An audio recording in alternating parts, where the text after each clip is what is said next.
Máte niekedy pocit, že od vás všetci len niečo chcú, ale málo kto sa opýta, ako sa skutočne máte.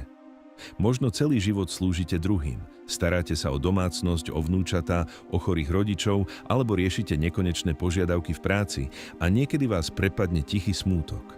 Pocit, že vaša snaha je samozrejmosť, ktorú si nikto neváži. Často sa v duchu pýtame, kedy si niekto všimne moju únavu, kedy niekto podoprie mňa, keď už nevládzem. Odpoveď na túto túžbu po skutočnom prijatí a nežnosti nachádzame v dnešnom čítaní zo svätého Evanjelia podľa Jána.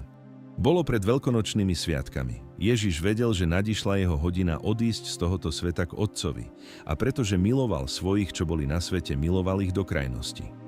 Pri večeri, keď už diabol vnúkol Judášovi, synovi Šimona Iškariotského, aby ho zradil, Ježiš vo vedomí, že mu Otec dal do rúk všetko a že od Boha vyšiel a k Bohu odchádza, vstal od stola, zobliekol si odev, vzal plátenú zásteru a prepásal sa. Potom nalial vody do umývadla a začal umývať učeníkom nohy a utierať zásterou, ktorou bol prepásaný. Tak prišiel k Šimonovi Petrovi. On mu povedal: Pane, ty mi chceš umývať nohy? Ježiš mu odpovedal: Teraz ešte nechápeš, čo robím, ale neskôr pochopíš. Peter mu povedal: Nikdy mi nebudeš umývať nohy. Ježiš mu odpovedal: Ak ťa neumýjem, nebudeš mať podiel so mnou. Šimon Peter mu vravel: Pane, tak potom nielen nohy, ale aj ruky a hlavu. Ježiš mu na to: Kto sa okúpal, potrebuje si umyť už len nohy a je celý čistý. A vy ste čistí, ale nie všetci. Vedel totiž, kto ho zradí, preto povedal: Nie všetci ste čistí.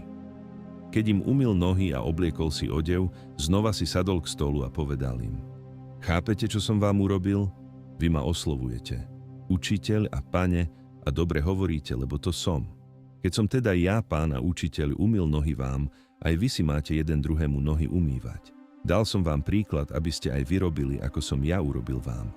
Čo tie slová o umývaní nôh znamenajú dnes, keď vstaneme do ďalšieho rána plného povinností? Ako sa tento príbeh zo Zeleného štvrtka odohráva v našich dnešných obývačkách a kuchyniach? Všimnite si jednu vec. Ježiš vstal od stola v momente, keď vedel, že mu Otec dal do rúk všetko. Očakávali by sme, že v takej chvíli urobí niečo veľkolepé, vyhlási kráľovstvo alebo zastaví nepriateľov. On však namiesto toho berie do rúk uterák a vodu. Robí prácu, ktorú v tej dobe robili len sluhovia. V našich životoch je to podobné. Skutočná láska sa neprejavuje vo veľkých rečiach na rodinných oslavách, ale v tom, čo robíme v skrytosti. Je to tá ruka, ktorá podá pohár vody chorému partnerovi uprostred noci. Je to trpezlivosť, s ktorou po 10-krát vysvetľujete vnúčatám to isté. Alebo ochota urobiť v práci niečo navyše za kolegu, ktorý prežíva ťažké obdobie, bez toho, aby ste o tom niekomu povedali. Ježiš nám týmto gestom hovorí: Tvoja hodnota nie je v tom, kto ti slúži, ale komu slúžiš ty. No je tu aj druhá strana mince, Petrova reakcia. Peter bol príliš hrdý na to, aby sa nechal obslúžiť. Niekedy je pre nás ťažšie prijať pomoc, než ju dať. Chceme byť tí silní, tí, ktorí všetko zvládnu, ale Ježiš trvá na svojom. Ak ťa neumiem, nebudeš mať podiel so mnou. Zelený štvrtok nás učí, že kresťanstvo začína tým, že dovolíme Bohu, aby sa o nás postaral. Aby nám On umyl nohy od prachu našich pádov a únavy.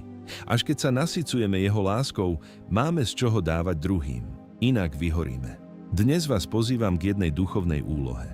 Skúsme dnes večer urobiť niečo, čo urobí radosť človeku, s ktorým žijeme, bez toho, aby nás o to žiadal. Urobte za neho nejakú drobnú fádnu domácu prácu, ktorú on nemá rád. Vyneste kôš, umyte riad alebo pripravte kávu presne tak, ako ju má rád ten druhý.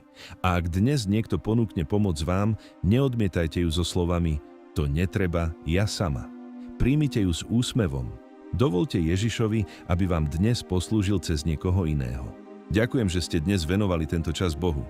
Budem vďačný, ak sa dolu v komentároch podelíte o svoju myšlienku, svedectvo alebo modlitebný úmysel. Spoločne môžeme na seba myslieť. A aby ste na týchto pár minút nezabudli ani zajtra, dajte si odber a zapnite si zvonček. Toto bolo naše spoločné kráčanie s Ježišom.